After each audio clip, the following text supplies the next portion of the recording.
All right, ladies and gentlemen, welcome back for another brand new episode of Beyond Suspicion Podcast with two of your most favorite co-hosts in the entire world, my boy Brad and myself, Eduardo.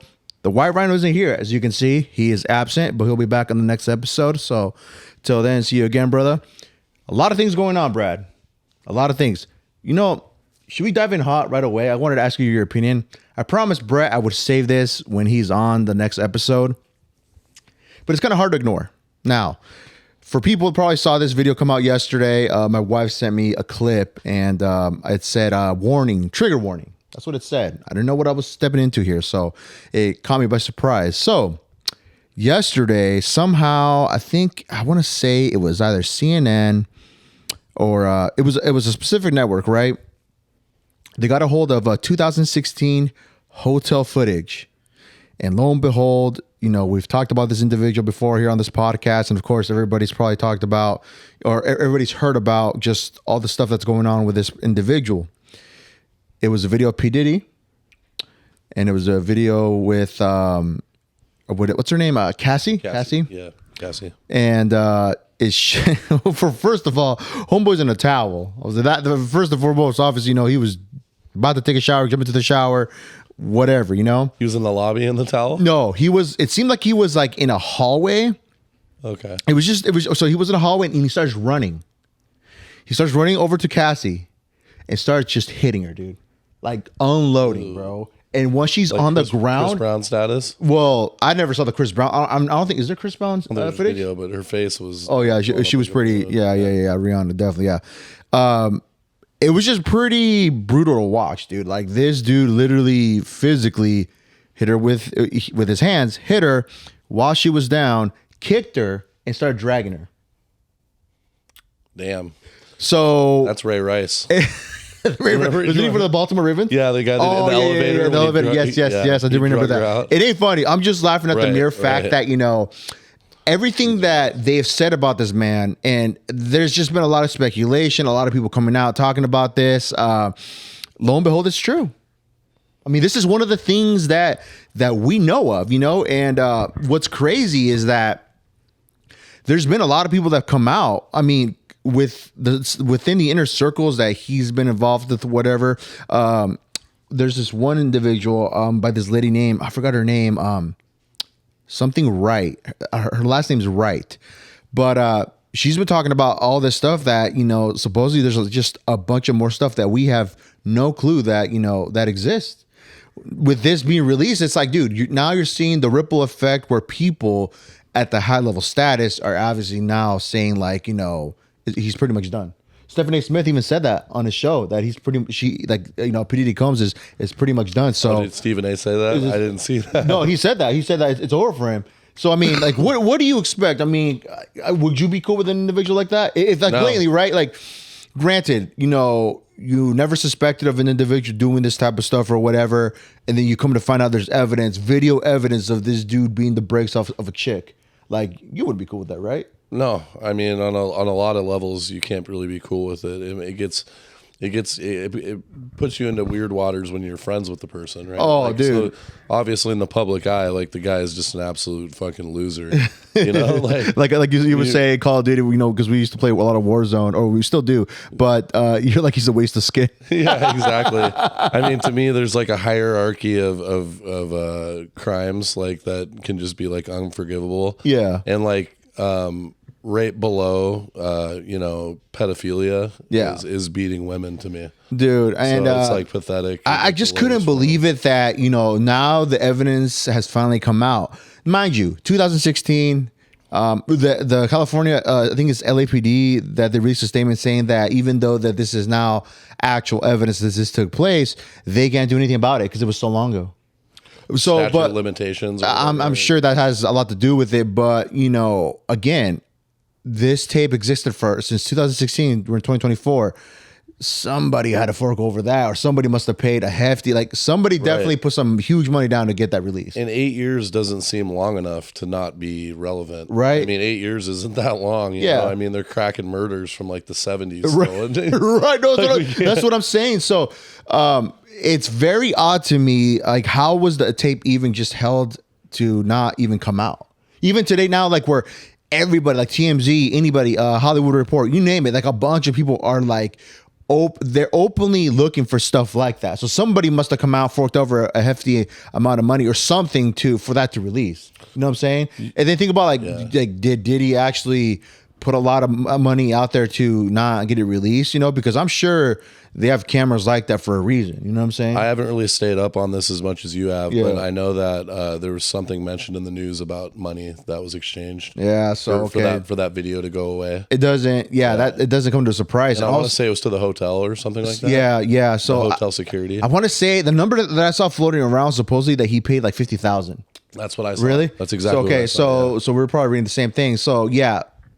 If it's true or not, I don't know. Which is nothing. 50 grand. 50 grand. Maybe to them, that's like, damn. Was dude. it $50? I mean, that's like a yearly salary for one of those security guys. It's crazy though, man. So yeah, man, it's it sucks, dude. It sucks that no sympathy for the guy whatsoever. It is what it is, and hopefully he does face a trial to where he's gonna get what he's coming to him. And it's your decisions are gonna really play out to be your demise at this point. If there's a lot of stuff that is still kind of hitting behind closed doors, the truth shall come to light at some point, which some of it has. So we're gonna find out. It's getting more interesting now with this out in play, and I'm gonna wait and see how many other people are gonna really now finally say, we're not gonna really have any business to do with this man anymore. Right. You know what I'm saying? Yeah. And it's funny because not of what happened, but it's also funny that he released a statement saying that all this stuff, all these allegations are not true, and that he's gonna get to the bottom. It's like, bro.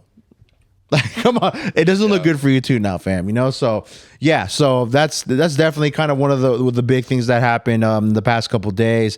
I definitely want to ask Brett for his opinion because me and him kind of go back and we talk about in the era of hip hop in like the late '90s. At the time, East Coast, West Coast.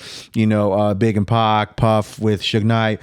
I want to see his perspective from him, what he thinks, because he definitely has a lot of stuff too that he wants to, add on to the mix. So we're gonna try to save this topic as much as we can for next week, and so we'll stay tuned for that. But brother, a lot of things in sports too going on too as well. Yeah. I know I'm gonna have to take back and dial back the hand of time. By the way, did you watch the Ryan Garcia fight with Devin Haney? I didn't watch it. Yeah, but I was aware that it was happening and stuff. And I honestly kind of bought into the hype of that Haney was just gonna outbox him. Yeah, it was gonna be over. Really? Okay. So you're going okay. Even though I really like Garcia. Yeah. So just to give my thoughts on it, I was rooting for Garcia because I'm a Garcia myself. So I was like, I got to root for this for my Mexican peeps. You know what I'm saying? So. I was going for him. I was watching the fight with a couple of friends, and dude, the first round where he laid that, like, I think it was like that left hook, right? Shook him. Once I saw those knees cripple up a little bit, I'm like, ooh, bro, like, dude, he's in trouble now, And everybody kept talking about like how his left hook is like pretty beastly. Oh, yeah. Like he's got like an insane amount of power with that left hook. As the fight drew on, I was very surprised to see that was like the main thing in his arsenal, like for Garcia with that left hook. And it's hard for me to believe now. I think everybody can agree within the boxing community, or if you're an actual extreme sports fan of it, or a casual like myself, I'm a casual fan. But I don't know how he lost to Lomachenko. I honestly think, to me, till this day, everybody says, well, it was a close fight, blah, blah, blah. No. I firmly believe Lomachenko won that fight. Oh, you don't know how he won. Yeah, to me, it's like, no, if they were to run it back, Lomachenko is going to have there, remember? Yeah, oh yeah. But I was like, yeah. Yeah, so, I mean, we both agree that I feel like Lomachenko probably slid through the win for that one, right? Dude, easily. But with this fight, it's like, I just do not feel like Haney has it, like, to be where I honestly thought him to be a super technical fighter, but that night, bro, he wasn't able to really adjust to a certain game plan to really go up against Garcia at that point. Yeah. You know what I'm saying? And then to come out okay, so a lot of things are going on with this fight. Not to like really go everywhere on this topic that we're talking about. So now fast forward that Garcia failed a drug test that they took was like, right. I think it's 12 days after. I want to say the substance they got caught for was called Obstrain or something like that. Ostrain. I think that's what it was. Now, this is very interesting because they said it was a super low amount. And I watched a couple of videos with people that that are experts on this type of stuff, like when it comes to substances, illegal substances, whatever. And there's one gentleman said that he did get like he might have tested positive, but it wasn't a massive amount where it could have really created a huge difference in the night of the fight.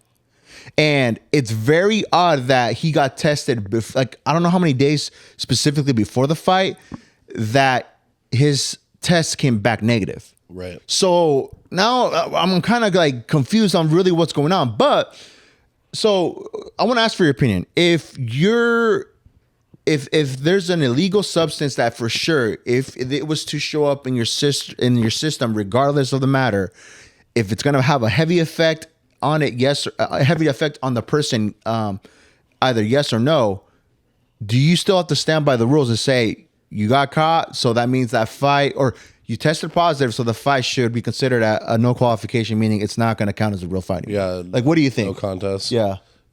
Personally, I think there's like the circumstances and the facts matter, obviously, in every situation. They're all different. And I know that John Jones had something similar years back. It was what's called a picogram. Was found in his system, and I guess that's like such a small it's like such a small amount that they said that it's not even possible to like take something with it in it and only have that trait like for it and only have that amount in his body. They said that it's probably something that he ate, or probably something that was contaminated in like it was by accidental, right? Exactly. Okay. That's what I'm hearing too, is that behind this whole Ryan Garcia thing, like it's super shady.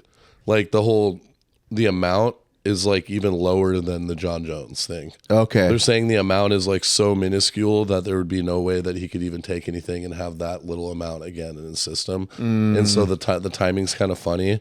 And obviously Devin Haney asking for no contest to keep his undefeated record. And which he should have lost twice already.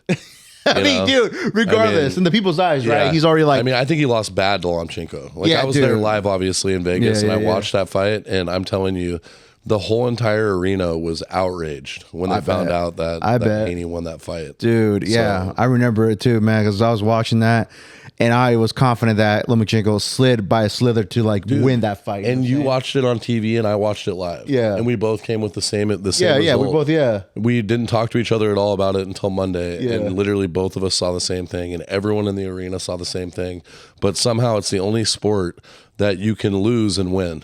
Like, what the fuck is going on?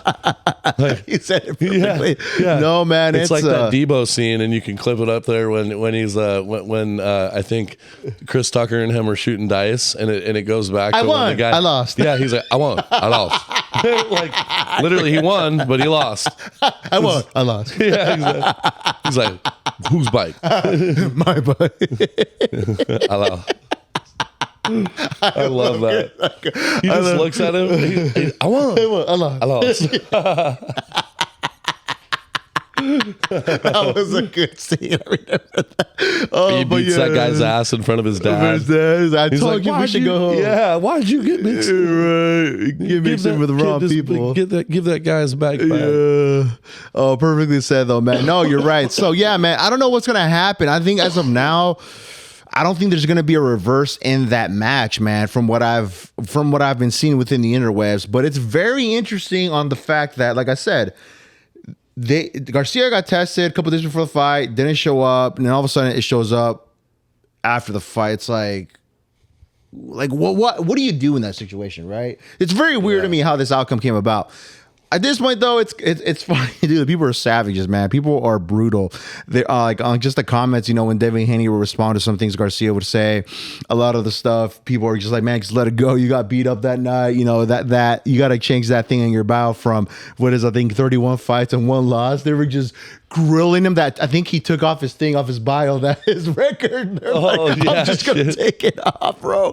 I was like, dude, you guys are brutal, man. So nah, man, they're still gonna keep on hounding for it though, man. But at the end of the day, man, Garcia took the win. It was a phenomenal fight overall. But speaking of Lomachenko, he just had a fight against Kambosos. Dude, he just murdered him, dude. I think it was like in the 6th or 7th round, I believe. I want to say it was the 7th round. Yeah, just straight body shots. Straight body shots, bro. Well executed. And dude, I still feel like Lomachenko has some left in the tank for him, bro. I think they're now talking about Lomachenko and Gervonta Davis. That'd be a badass fight. That would be. That'd be a badass fight. He deserves that fight. Oh, dude, hands down. I think in the eyes of the people, robbed like 3 times. Dude, in the eyes of the people, he is still the champ. He actually got a belt from that fight, and his plan is to unify all the belts again. I actually watched a little video about him, dude, and so much respect for the guy. Young, 2-time gold Olympian medalist, right? I think he's like mid-30s now, dude. But he's a beast, man. Yeah, he's a beast. I mean, he unified all the belts one by one, and actually went to every champion to acquire those belts. That's so hard to do because they were making the point in the video that a champion is a champion when you do it like that. You go to every individual, sanction or belt holder to get those one by one instead of having to beat one champion and get them all right there and then. See what I'm saying? Lomachenko took the hard route and got them one by one, while other people, they just win them by one single fight and then get off as a unified champion. So when you think about it that way, it's like, yeah, man, dude, this dude went through just every obstacle to get to the point where he was at. Then he lost them to, what is it? I think it was a Teofimo he lost against. It was that one where he lost all the belts. But no, man, that's the speculation that he might fight Gervonta Davis here the next, I think at the end of this year. I want to say they're trying to lock it down or for next year, but because I think Gervonta Davis has a fight coming up, so it'll be for next year for sure. But yeah, man, overall those were some good boxing fights. I think today, as we're recording this on a Saturday, what's his name? Tyson Fury is going to fight Usyk. Oh yeah, that's going to be a really good fight. Yeah, that is because Usyk, I think his name Usyk. He actually beat Anthony Joshua. Right. That's crazy. The dude's like super, size wise, he's smaller than him. Yeah, and so everyone wanted Joshua and Fury, and he ruined that. Yeah, he did. I remember that. Yeah. So, what are your predictions on that? We're talking about that. Who do you think? I honestly have a feeling Tyson Fury is going to lose. Just based off of his lap, remember how high on us, how high on him we were when he was going into that fight against Ngannou? Yeah, dude, he looked terrible in that fight against Ngannou, and eventually people do just lose it, right? And he the one thing that he has a hard time with is keeping in shape. Yeah, even though people will say, are you kidding me? He would be so much better off if he lost 10 pounds. Yeah. Maybe for his power, not, but it's not like he's knocking people fucking spark out in the middle. He's not knocking people out cold. He's wearing them down. Yeah. So I don't understand why having extra power, he's not really possessing a lot of power to begin with, right? The one thing too that I really feel that helps him out is his size. Yeah. He's pushing against these dudes, and you think about it, I think at the weigh-in, if I remember correctly, yesterday when I was watching it, a little bit of it, he came in at 270, and I think Usyk came in at 244 or something like that. Yeah. So no, 260 something. He was at 260 something, and Usyk came in at 244. So it's and he looks soft, right? Yeah. You think it's all that all that weight in general, right? Being pushed up against you, and once you're that is true. You have to put all that pushing in perspective, on you, and then him landing one good clean shot, I'm sure it's gonna lay anybody out that's right in front of him. So a lot of variables for him to work on, but you're right. I mean, I don't know. I think I'd go for Usyk just because he's the underdog in this fight. But again, when he went against Joshua, nobody thought he was going to do that. And he pulled it off, and lo and behold, here he is. So I definitely want to see where that goes because just the size difference, man. It was crazy to see them face off. It's dude, Tyson Fury is a little bit bigger than him, but I mean, I don't know, man. You can't count the guy out, right? I'm taking Usyk by TKO. TKO? TKO. What round? 9th round. Okay, 9th. Okay. They're going 12, right? 12 all the way, yeah. Championship rounds. I don't know. I want to say 8 maybe. I don't know. I think it might, in order for there to be a TKO, I think it might have to happen early. In the middle of the fight at least, because I think later in the fight they kind of run out of gas. They do, especially for a bigger, There's only a few handful that are willing to go the distance, but obviously the bigger people, the heavier weights, when you get up to that point, it's definitely, they lose a lot of steam. Honestly, so I got something really funny that's kind of a change of subject. No worries, let's do it. On the sports realm. So I don't know if you heard about this yesterday, but there was a mishap at the PGA Championship. Yes, I did. Okay, I read a little bit about it. Yeah, fill me in. So Scotty Scheffler, he's the #1 golfer in the world. Literally doesn't do social media. He's a super family guy, low key guy. Yeah.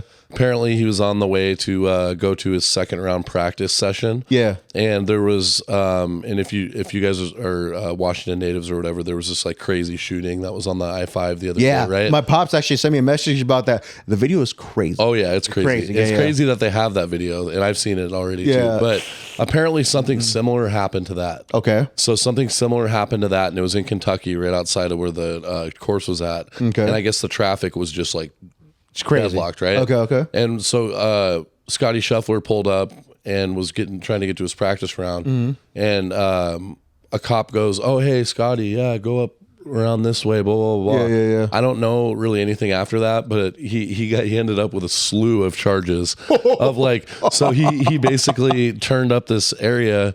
And it was the wrong way to go. And I guess a cop got really mad and he drove up on the median. Yeah. And then like turned around and I don't really know exactly what happened, but he got like 2nd-degree assault on a police officer. Jesus. Eluding police. Yeah. There was a few others that I can't remember, but they were like felonies, like big time felonies. And this dude spent all day in jail. And then missed his game or missed his practice session, and then came out and made his tee time. They ended up getting, he's made like $19 million just this year. He won like 4 tournaments in a row. He's like literally like Tiger Woods. Whoa. This dude, no, seriously, like if you can make a comparison with the way that he's played the last like year and a half, 2 years, he's literally Tiger Woods. Insane. Like he wins, like before the tournament even starts, he's like plus 200 to win the tournament. Jesus. Whereas like everyone else is like Rory McIlroy, plus 1,500, which is like 15 times to win your bet to win. Yeah. And he's like so let's say after round 1, he plays, let's say he's in the top 3. Yeah. He's even money to win.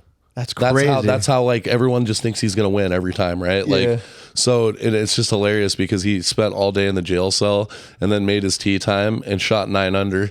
That's pretty gangster, though. Yeah, so with no practice, he was 3rd in the tournament going into today. I heard that he did have kind of a rough day today, which is like pretty unusual for him. Yeah. But I don't know where he ended up, but it's just savage to me that like just this random ass white dude who has no criminal past whatsoever ends up with literally a paper full, a rap sheet full of felonies. That's insane. So, he's gonna be remembered for that one. It's gonna be more clout in a sense to where people are gonna talk about him, people are gonna look him up. When they hear talk, he's gonna be on everything on media wise. That's a movie. Oh yeah, you think about this. Some Happy Gilmore. This stuff. Is the middle of his movie. Yeah, right now they're like, the beginning of the movie shows like how he gets into golf and he's getting he's getting arrested. He has a family and all that kind of stuff and glides through these tournaments, and then like all of a sudden there's this video of him, just like getting chased by the police.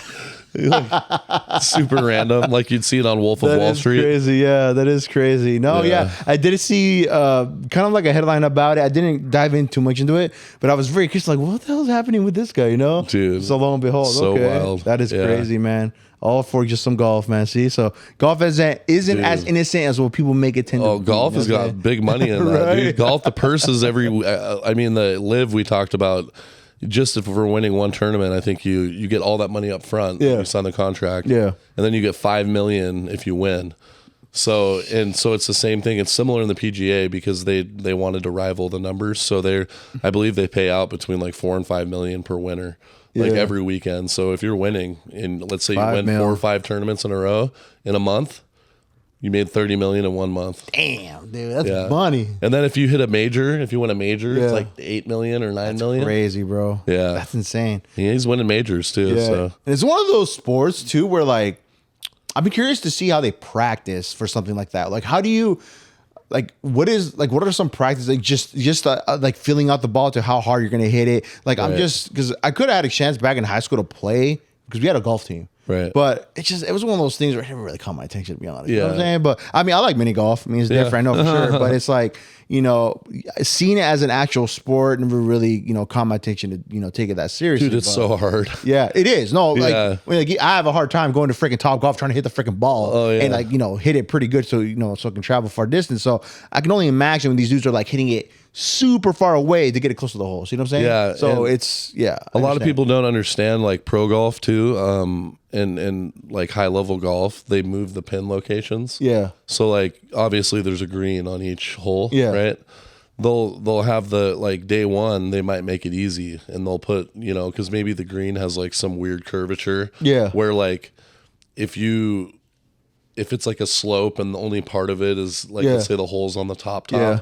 Where if you basically miss that little patch of green, it rolls down all the way to the bottom. Yeah, it goes to the sand and all that. But then maybe the day after they move the hole from up there to on the bottom of where the green is. So it makes the hole location depends on like the difficulty. Yeah. So that's why a lot of times you'll see people like in pro golf, they'll shoot like 9 under. They'll be like, oh, he's in first place. He shot 9 under.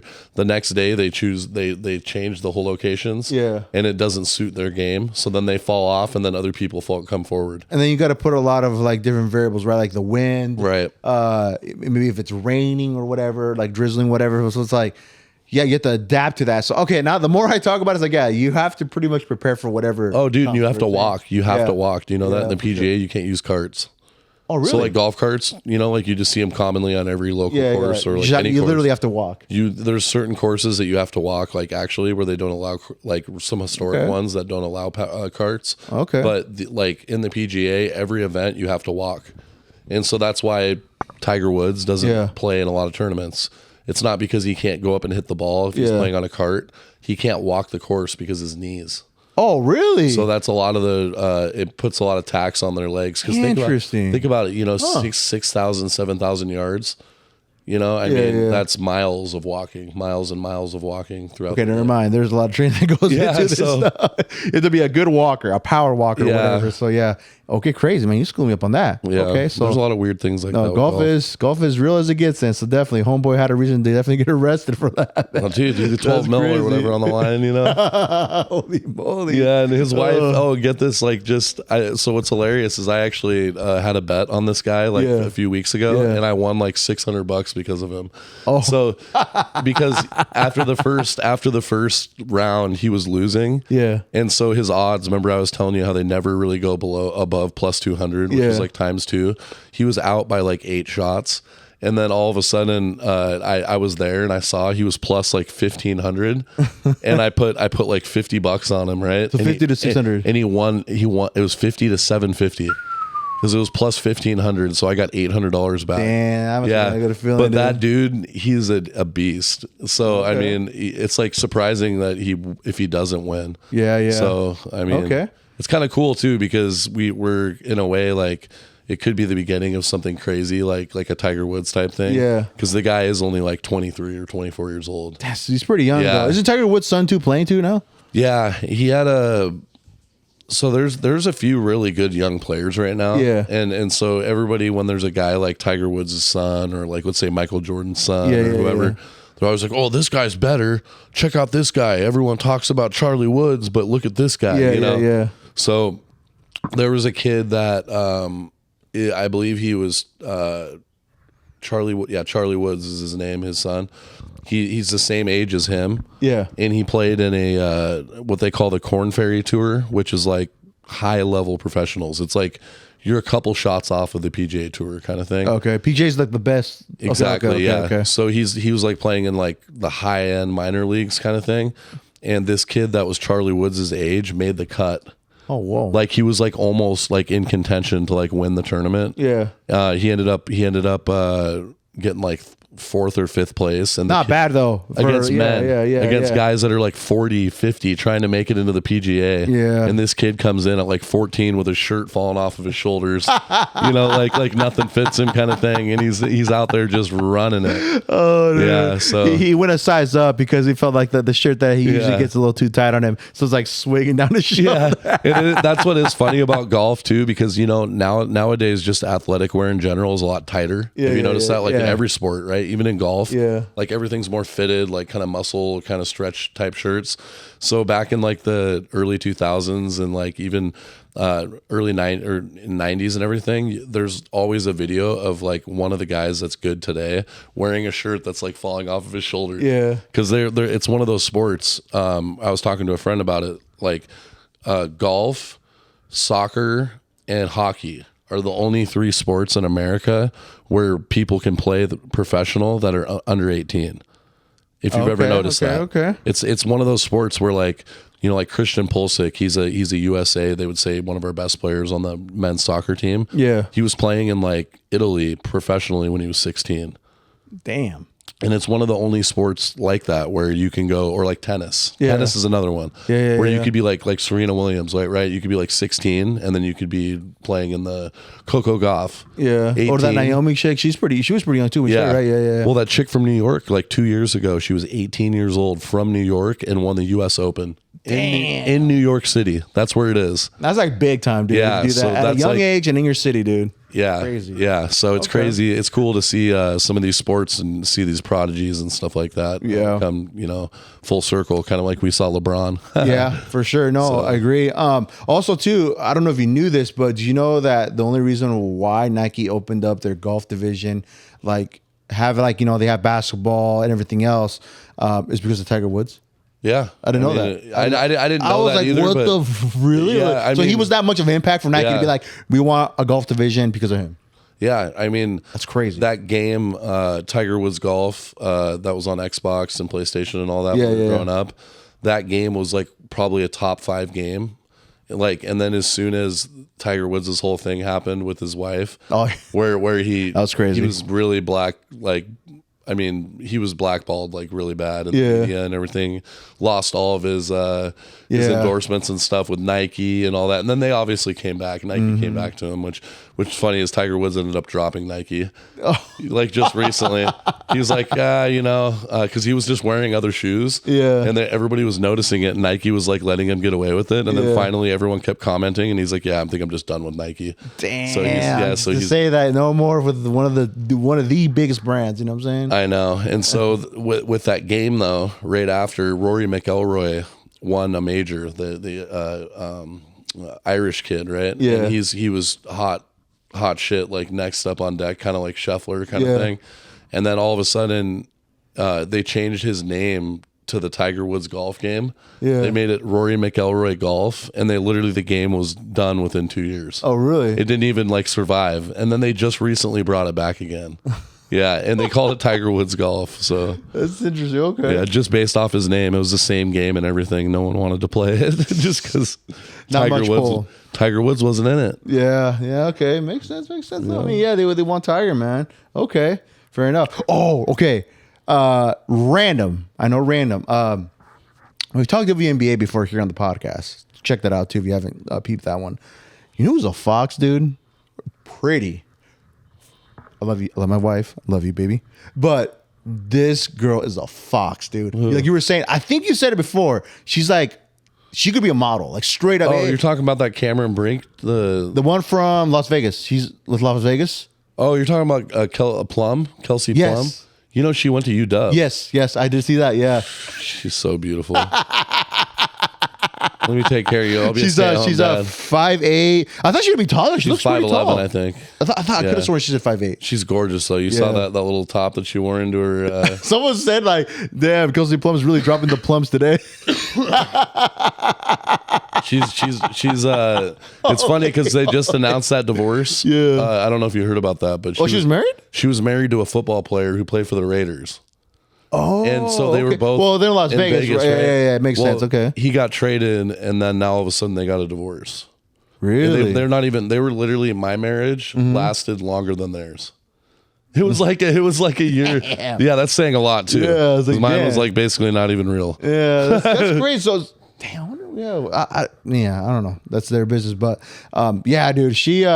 I thought she was like an actual person or a player that was getting drafted early because she's still super, super young, right? Yeah, I mean she's like 25-ish or something. Okay. But she's I don't know if you know this, but you know Caitlin Clark. We've been talking about her a lot. Yes.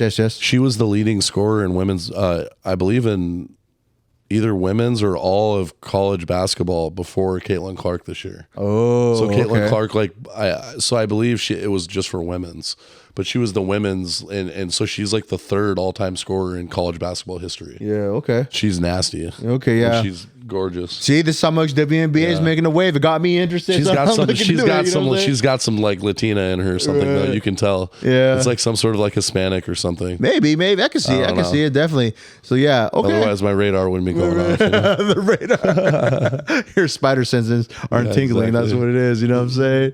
Oh man. But anything else, brother, going on within the sports world? I mean, I know there's a lot of stuff that like I said, since the last time we've definitely touched base. I know it's been about 2 weeks since we recorded our last one because I had to be out of town. But anything else? Nothing really, other than right now the NBA playoffs are on. Okay. Who do you think is going to take it? And also, we talked about at the very end of the last episode we recorded, I'd asked you if this was the last of LeBron that we're going to see. You had told me that no, we'll definitely see him next year. So, who do you think will be in the run for being the last two teams that are going to make it? I personally think that it's really hard to say right now too, because it's the NBA playoffs this year has been so weird. It's like game one, a team will take 2 games in a row, right? Yeah. So let's say Denver, Minnesota. Minnesota goes on the road to play Denver, who won the championship last year, who should be the favorite, right? They lose 2 games to Minnesota. They go down 2-0. Okay, they go back to Minnesota. You think Minnesota is just going to slam the door. Yeah. Denver wins 3 in a row. Woo. So then Denver goes into Minnesota in game 6 to go close out the series, right? To win that 4th game. Well, not only do they lose by 50. Holy moly. They were down.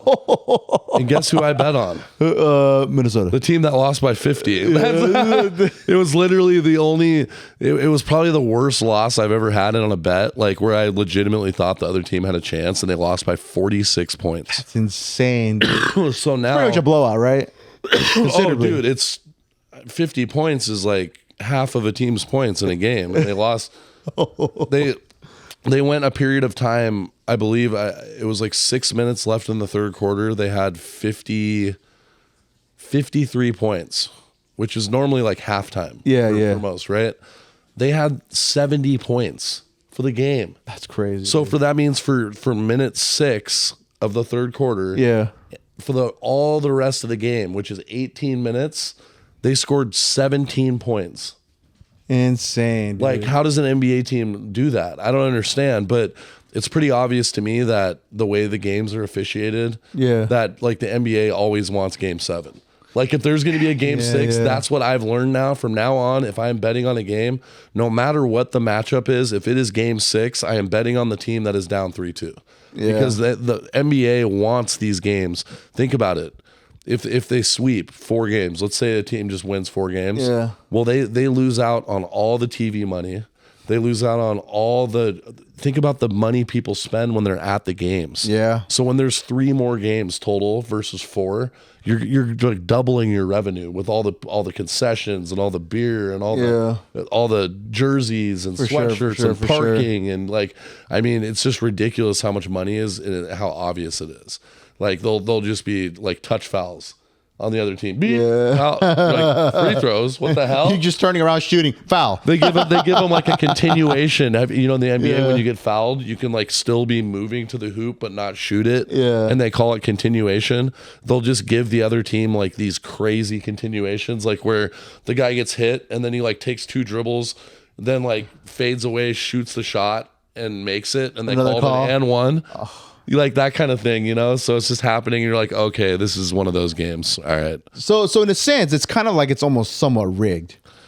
In a sense, like they're planning to extend the series for another extra game to gain more benefit. It seems like that's what it is. And like, I hate to say it because I know that as an athlete, like when you move up levels, it's pretty hard to, like we've talked about the NFL being fixed before. It's hard to get, there's a lot of dumb people out there too that play pro sports. Like you can't just keep everyone quiet.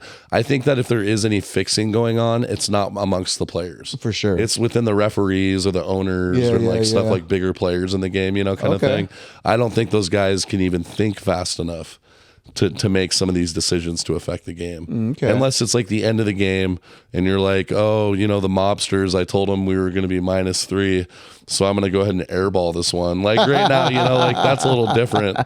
But to like throughout the entire game, to be like, all right, we're gonna make it under 200 points, and then we're gonna win by like it's just not possible, you know? Yeah. So, But that does make sense though, right? Like, why would you want to have a sweep and where it could benefit either both teams or whatever if it went all 7 games?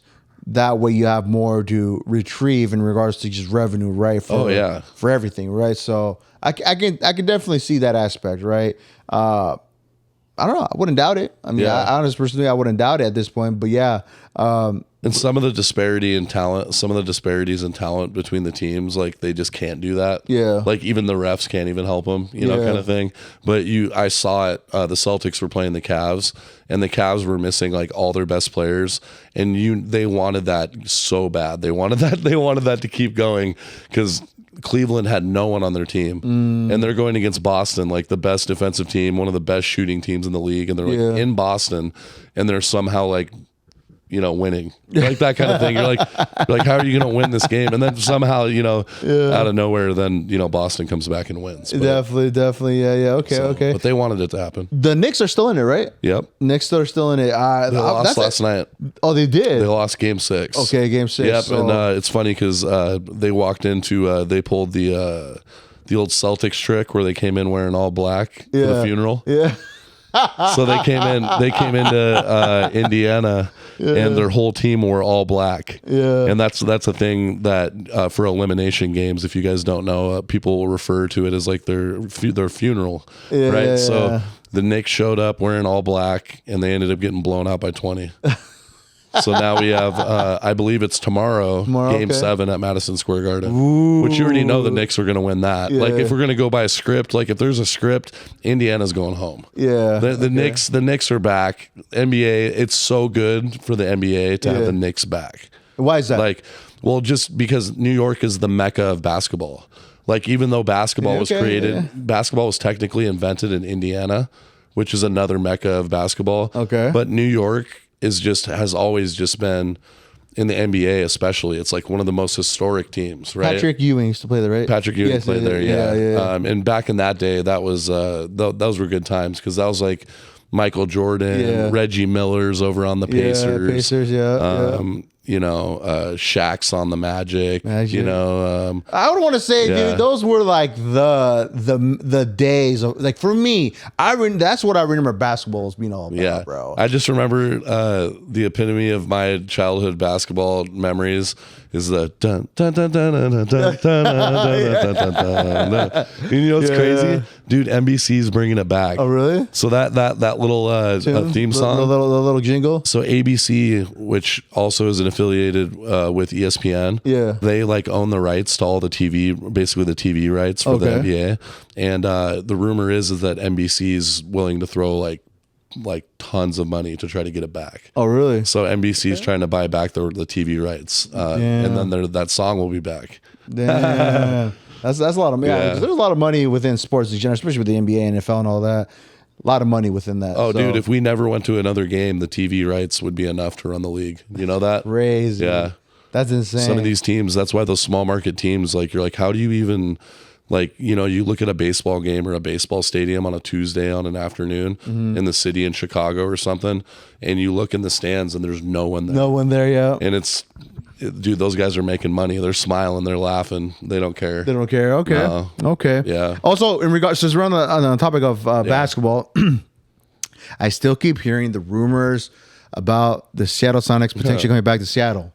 Have you heard any updates on that or anything like that? I think I just read an article, I would want to say like last week or 2 weeks ago, about the Glove, talking about how that he's optimistic that they're gonna come back.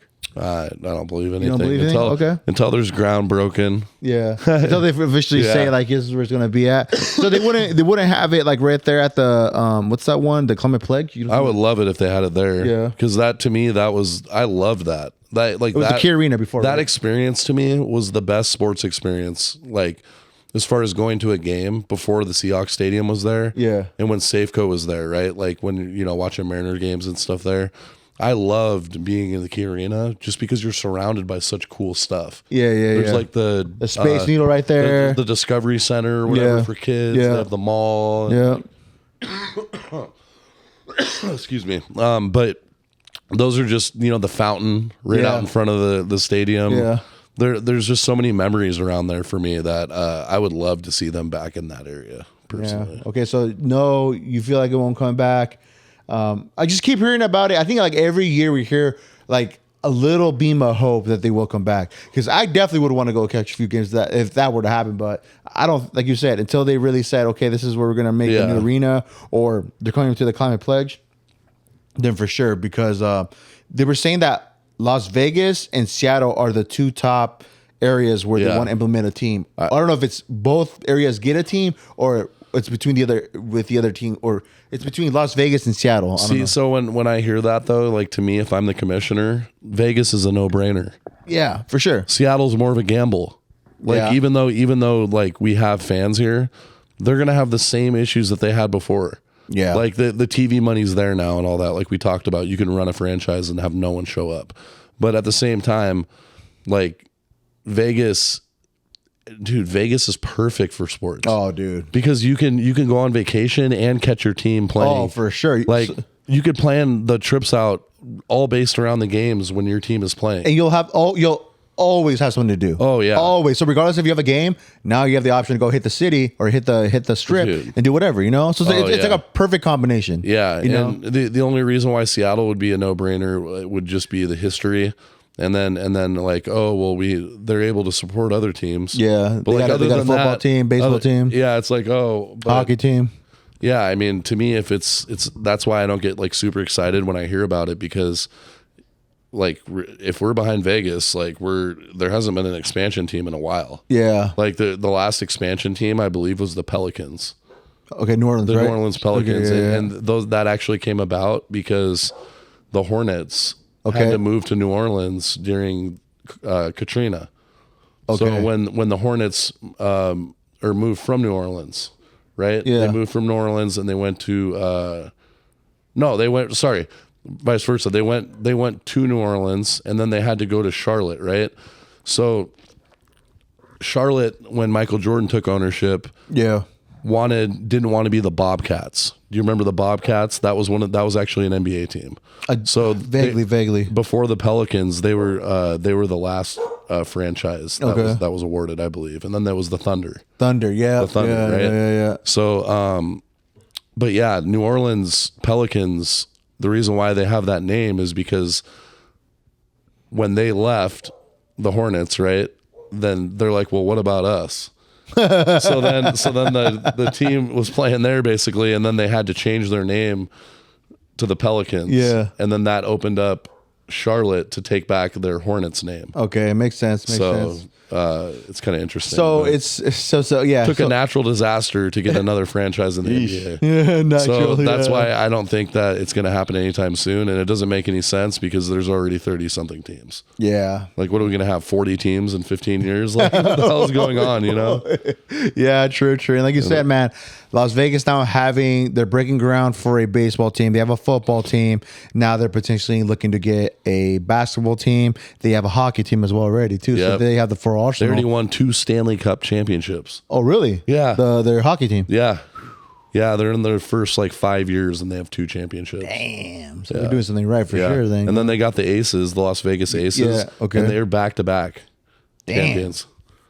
Okay, so they have good sports teams there. Okay, yeah. Okay. So the just real quick. So the Raiders are like officially there to stay as long as they acquire it, or is there like a certain deal where they're only going to keep them for a certain amount of years and then they're going to go back to Oakland? No, they're there, just like the Seahawks are in Seattle. Yeah. Oh shit. Okay. They're there. Yeah. The only one that's still up in the air is that baseball team.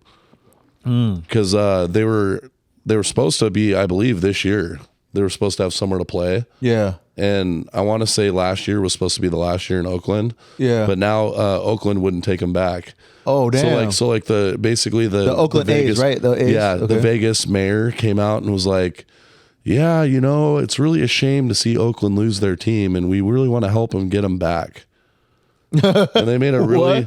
It was like a really weird comment, so it makes me think that like Vegas is trying to back out of that deal. Well, I mean, they already closed down. Was it the Tropicana where they're going to break ground? Okay. For the stadium. So it's, from what I hear, I heard that a while ago though, and they still haven't done anything yet. That's why. Well, I mean, they closed it. They closed at the beginning of April. I know that. Okay. So I think they're moving forward with building a new. Well, as long as there. the stadium gets built, I'll believe that they're going to be there. Yeah, But, so that's kind of how I see it. So yeah, man. I mean that dude. Yeah, Las Vegas is growing by the minute. They have a stadium for every team now. Yeah, like brand new. That's and everything. crazy. Dude. Yeah, because the Golden Knights have a stadium too, and then the Raiders have a stadium. Yeah. Now they're building.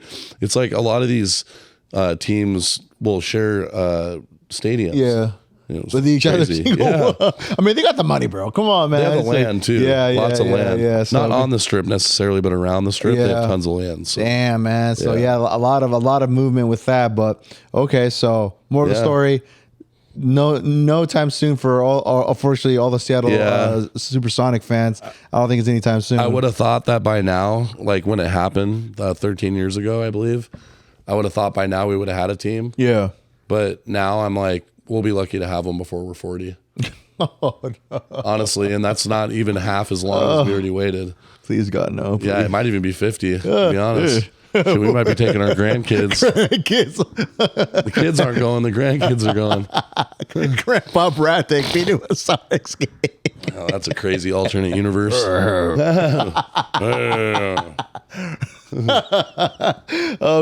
Behind the glass in the 300 level, so you can't see anything. You're taking like the free hot dogs. You're taking your sweet time going up there because your knees are bad. Dude, my dad took me to a Sonics game one time at the Key Arena, and it was back. It was like when I was like 8, and I'll never forget this because Kerry Kittles played for the Nets, and then there was this guy named Keith Van Horn who used to pull his socks up like all the way to here. This white boy, his knees. Yeah. And he just literally looked like a Broadway Aurora tweaker. He was like one of the best players on the team. And my dad took me and my family to the game, and we literally sat on the so far up in the 300 level to the point where there was I could see the wall right behind me. And then the glass impaired half the court. Yeah. So you couldn't even see what was going on. There was no jumbotron to look at. No, we got a free Pepsi and a hot dog though to go with the tickets. So that.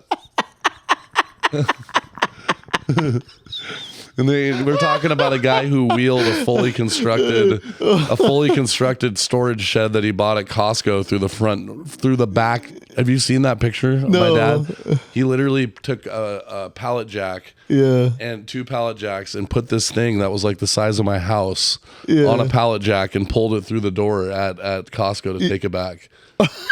Instead of disassembling it, he's like, I couldn't get it apart, so he just brought it, the whole entire thing. Hey, that's a man that's saying, screw it, they're gonna take it back no matter what. Exactly. Right? Gotta go to the pawn shops and get the PlayStation games so we can take back the PlayStation at Costco. Remember that tactic? Oh my God, bless Costco. I love you, Costco. You guys are real ones. Yeah, you are. No transaction history or anything. I've seen since we're on that tip, man, I vividly remember one time, dude, and I'm not making this up. And I saw it on a meme one time. I really legit saw this happen. Someone took a already dead Christmas tree back to Costco and they took it back. Damn. Yeah. Yeah. I'm like, what? Dude, my dad took a chair that he sat in for 5 years, like a recliner chair. Yeah. He took it, he bought it, he used it for the life of it, and then he just saw a new one that they had there. Oh, I don't want that one. He literally took the old one in, took it back, and exchanged it for the new one. Jeez, dude. No questions asked. Undefeated return policy. Oh, dude. I'm sure they're still like that, right? I'm pretty sure they're still. Oh yeah, they're a little more strict with electronics. Electronics, okay, makes sense. Yeah, because they sometimes will make you buy warranties and stuff. All I know is they're also real because they haven't kicked off the price on the $1.50 hot dogs with the drink. Still, definitely super affordable in comparison to just all these places just raking up their prices on stuff. It's insane, man. Just with everything going up in price, it's just hard for me to believe that a medium-sized bag of chips runs me about $6 now. Oh yeah, dude. I haven't had. I used to really like Fritos. Yeah. For some reason, Fritos are like the most expensive chip. Have you noticed that? It's because I think there's corn in it, right? Like it's corn. Yes. So there's like a shortage, I think, with corn. Mm-hmm. And but anyway, yeah, it's like $7 for a small bag of Fritos. Dude. So I haven't had those in like 6 months. Dude, you cannot make that up, dude. Yeah. Oh man, it's just insane how much it's $15 to go to McDonald's for one person. To get a burger, fries. Goodbye dollar menu, what they were notably known for. It's like it's more like the freaking $5 menu now. It's like, I mean, you might as well just go sit down and eat somewhere for that much money. $15. Dude. Yeah. Oh, by the way, actually, just we were talking about food. I had my actual first tomahawk ever. Oh yeah. How was it? What do you think? I mean, I prefer depending where you go, I prefer right? ribeye. Ribeye. Okay. Yeah, that's my favorite cut. I honestly think it really depends where you go. I would want to say I've had better, not in regards to being a tomahawk in general, but for what I paid for and just the expectation, to me, I just felt like it was more for display. Like it was a show. It was a show more like it, you know what I'm saying? More display, how they had like the plate out and all that. Not to say that it wasn't like, horrible or anything, just taste wise, but it was not really what I expected for the amount that I paid. I'm not really sure what cut the tomahawks are. I think it's rib. Is it? I think it's rib. I think it's rib. I like as I've gotten older, I like my steak more and more rare. More rare? Yeah, because I feel like when you get a really good steak, if you overdo it, it just ruins it. Okay. Like if you get a steak medium, it's almost not even worth getting a good steak. Like no offense to anyone who likes. Yeah. But like you can't really, you have to be able to taste like the different like tenderness and the oils and the fats. Like I feel like once you get over medium to like medium well, there's like the taste is all gone. Yeah.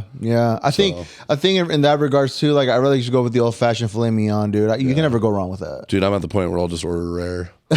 Like just straight up barbaric style. Yeah, not just like blue, but like I've had it at my house on accident when I was like too lazy to like put it back on the grill, and I just left it out. And dude, you wouldn't believe, when you take a steak off the grill, it cooks when you stick it on a plate. Yeah. Like when you just throw it on a plate, like if you check it back in like 10 minutes, it'll be even more cooked. Okay. Yeah. Okay. So that's what usually I'll take it off really early. Yeah. And then I'll just hope that it cooks all the way like decently through. But if it's like half red, I'll just go for it, dude. Okay. Tricks of the trade in that one, right? Yeah. Okay. Yeah. You gotta let it sit. Yeah. Okay. So yeah. It was okay. It was all right. I wish I could have been better, but yeah, I was. Damn, I'm craving steak. Yeah, steak. That doesn't sound too bad. With a little bit of some potatoes, some what is it? With some veggies cooked? Some cauliflower, maybe. Maybe carrots. You know what I love too that I never would have expected? Have you ever had bone marrow? I was just talking about that. God, I was just talking about that. It's fire. So they have bone marrow tacos. Oh, that's probably really good. I've never had it that way. I just never knew that you could put that on a taco. It's like, have you ever had pork belly?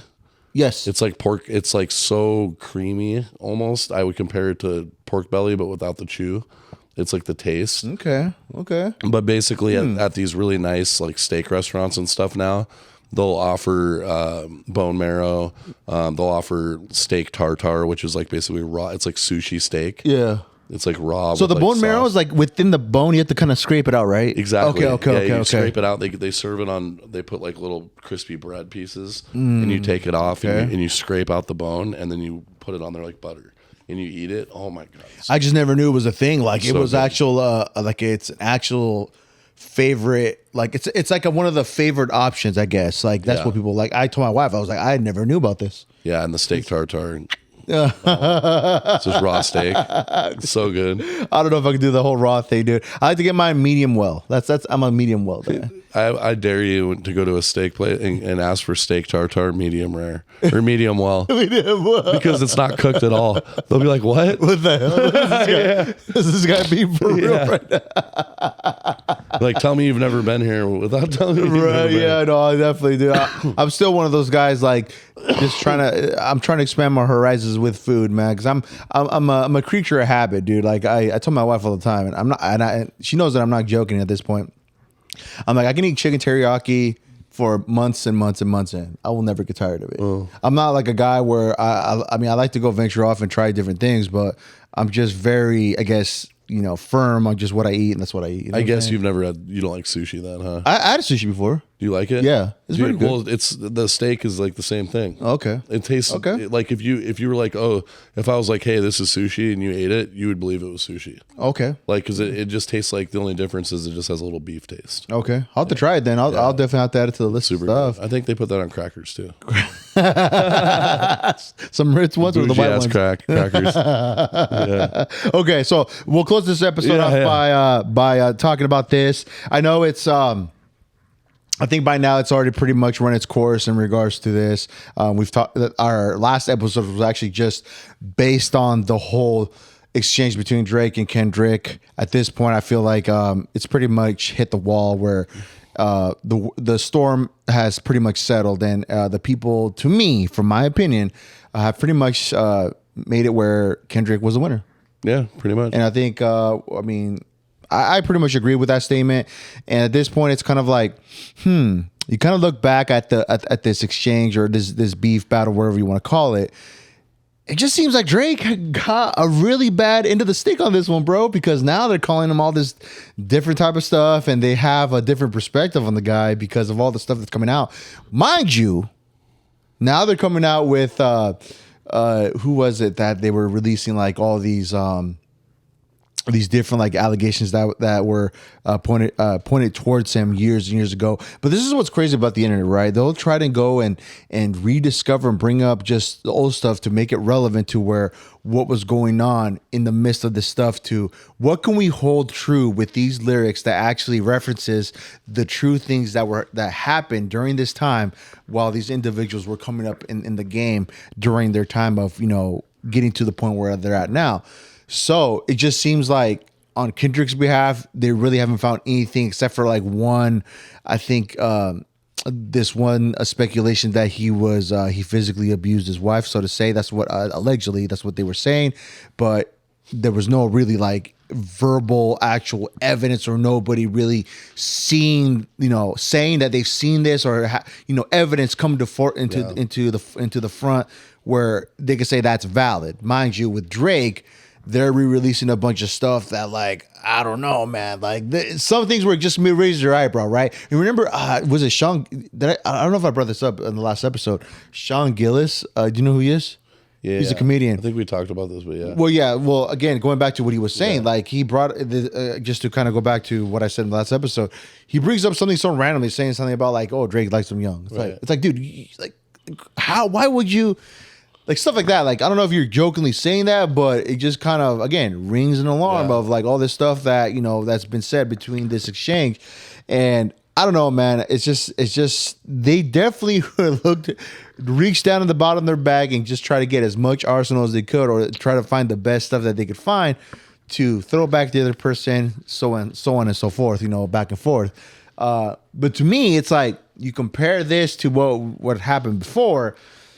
I don't know, man. It just seems like the music that we got from it, just as from a fan standpoint, for me, just as a fan, I appreciate it because it's like, okay, we got some music from both of them, but at the same time, it's like, damn, one of them is probably going to have a little bit more dirt on their name, which I think is Drake at this point, that moving forward, they're going to call him either a pedo or a, what's the other one that they're calling him? What is it, BBL Drake? Dude, me personally, like, I honestly, okay, like the rap battle itself, like Kendrick wins. But dude, in my opinion, he's a low motherfucker. He's low. Yeah. Like, and the reason why I say that is because, dude, unless you know or have videos or like you've seen it with your own eyes, to call someone that without any proof other than like he said, she said, and like, oh yeah, remember that clip back in like what you just said? Yeah. It's like, dude, you're really gonna put someone's like their whole entire livelihood and their character and everything into play just because just over this rap shit. And like the daughter thing turned out not being true also. And so like, to me, I think this is, I think he's going to be fine personally. Okay. I think Drake's going to be fine. I think he did lose. Like, I'm not saying that he won the battle like whatsoever. He got lyrically destroyed. He got accused of like some crazy ass shit, which in my opinion doesn't always come back badly on him, because I think half of this shit is just Kendrick being a wild motherfucker and just saying crazy shit. He's just spouting off like saying crazy shit. Yeah. But like, to me, he crossed the line as a man. Yeah. I would, and I've heard people say this, if I was Drake and I saw Kendrick, it would be on site. That's what people were saying. On They're site. like, at this point, Drake would have to fight at this point. Yeah. You have to, because dude, when you see him, wherever you are, if you're in the airport with your kids, like, you're gonna have to, hey man, we need to make this happen, like, because that shit is foul, dude. Like what he was saying, and at the end of the day, no matter how many more tracks Kendrick drops and destroys him, he's never gonna be as big as Drake. At the end of the day, it's true. He had his opportunity, in my opinion, back when he dropped that Love album. He had that 5-year period where he just went completely missing. Dude, he could have taken over the game. In my opinion, he's past that point. Yeah. He's too old now. It's a young man's game. Now he's as old as Drake. I mean, he's one of the older guys now. He's like J. Cole. And he never, other than that one album and maybe leading up to that album when people like really started like fucking with him. Yeah. This like the swimming pools, his first album. Yeah, exactly. Like that's what he has. Like if you just be real, like he has that, he has Love, he has swimming pools, and he has this Drake beef. What we could sit here and talk for literally like double the amount of time we talked about the beef last week, about all the songs, all the fucking like culturally changing songs that Drake has dropped. Even if he's piggybacking on other people's sounds and whatever, you got to give it to the guy. He did what it took to stay relevant. Yeah. And every one of our favorite rappers failed to do that, except for Drake. Yeah. Right? Like everyone wanted Dr. Dre to stay relevant. Everyone wanted Snoop to stay relevant. Yeah. Everyone wanted Eminem to stay relevant. And eventually, no one gives a fuck what Eminem says, but people still care what Drake says. Yeah. And so that's my thing is that no matter what happens, unless he's a pedophile and it's come out and they prove that he's a pedophile, Kendrick loses. In that he wins the battle, he loses the war every time. Yeah. That's my opinion. But. Yeah. No, good analysis on that, man. I think at this point though, like I honestly didn't think that they would really buckle down and throw a lot of the stuff at each other like the way they did. But it's like, I think at this time, as this kind of progressed, I was like, they're really going at it. Oh. I didn't think it would get to this height. Personally, when he dropped Not Like Us, I literally remember it was right after I left the spot here and I was riding home. My notifications for X were going off in regards to just stuff that I was just like reposting whatever. But like I took a listen to the new track. I'm like, whoa, this dude is going like, and then I think that's what really kind of settled the score. But at the same time, it's like,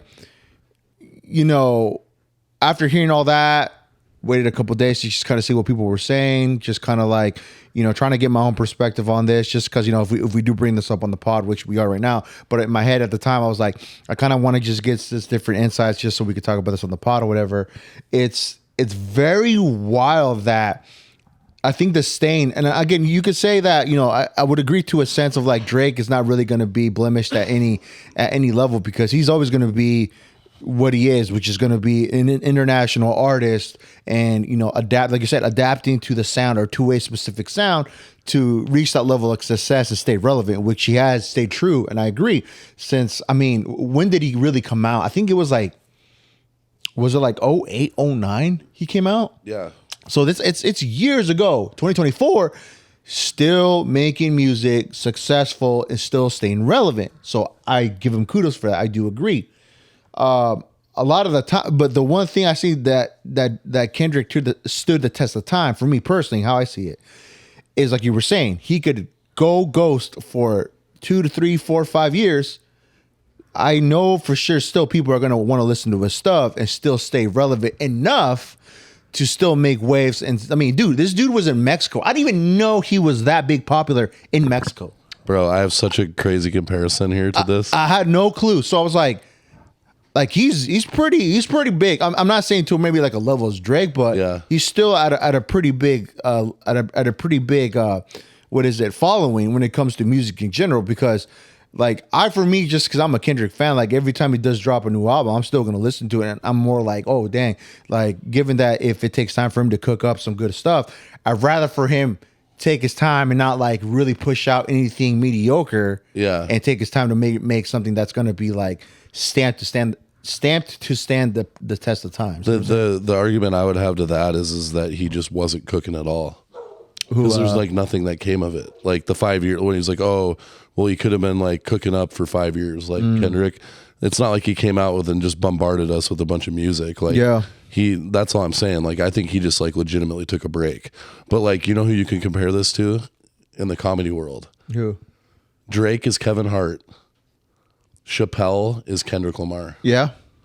Chappelle went missing for 5 years after he got snubbed on that whole Chappelle show thing. Chappelle, And he got like, Netflix came out of nowhere and basically said, hey, we'll give you 50 million. Yeah. And he went from like making nothing to getting 50 million, and now he's back on the limelight again. And and Kevin Hart has gone through his shit, right? But he's always going to be Kevin Hart. Yeah, he's still going to make money. He's always going to, dude, he cheated on his wife.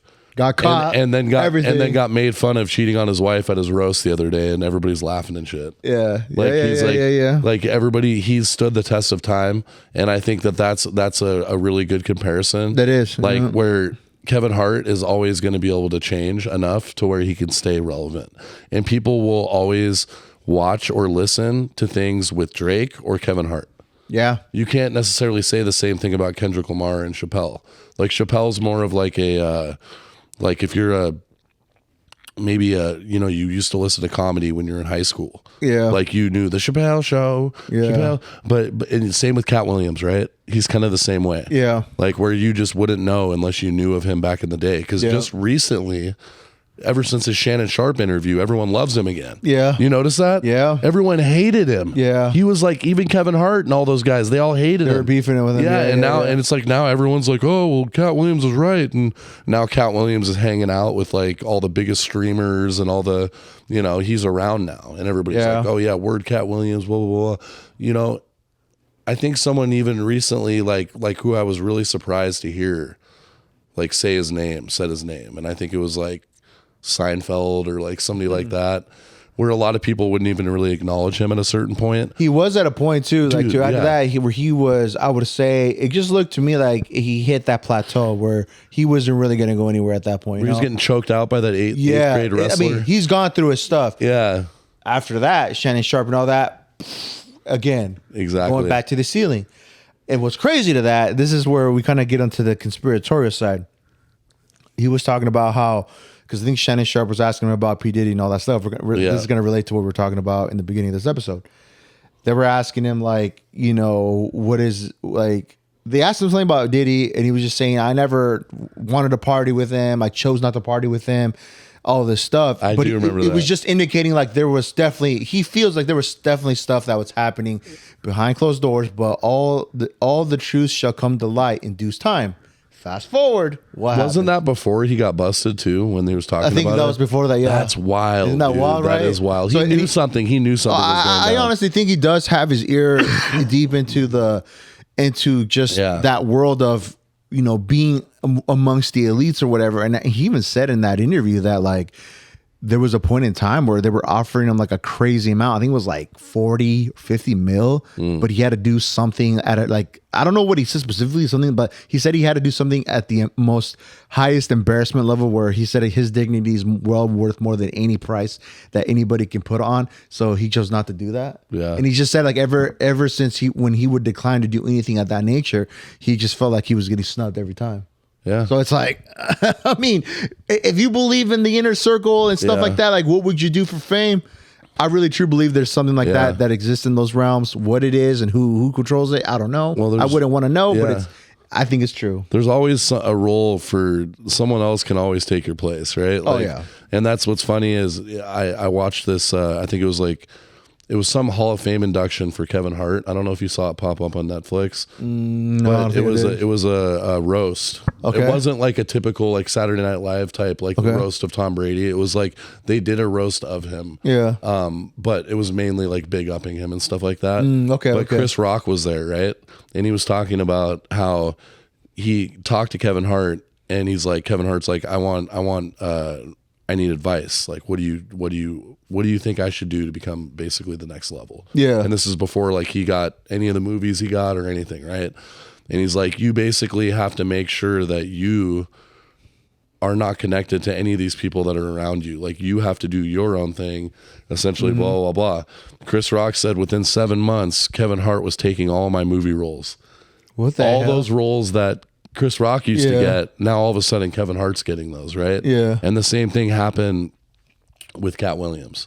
He started to get those jobs, and now he hates Kevin Hart because Kevin Hart started taking all those jobs. There's always somebody else. They like, no matter how popular you were, like Cat Williams at that time was like at an all-time high, right? Yeah. When he was in Friday and all that kind of stuff, like people loved him.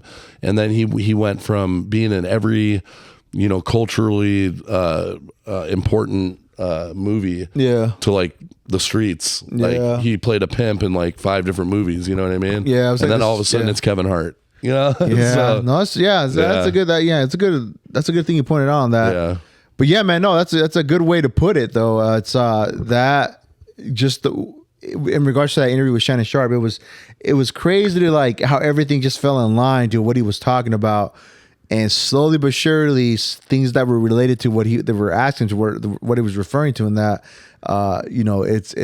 we're seeing it firsthand play out like it has, and it's just like we're gonna see where it goes. And this is in regards to the Diddy and Cassie situation. So I don't know, man. It's very interesting, and it's just I can't wait to have Brett back on because I want to see what he thinks about this and just kind of what he knows about just what he's read too. Because there's a lot of stuff that we do talk about off pod that we save it for the podcast, but it's so hard not to have that conversation just amongst ourselves.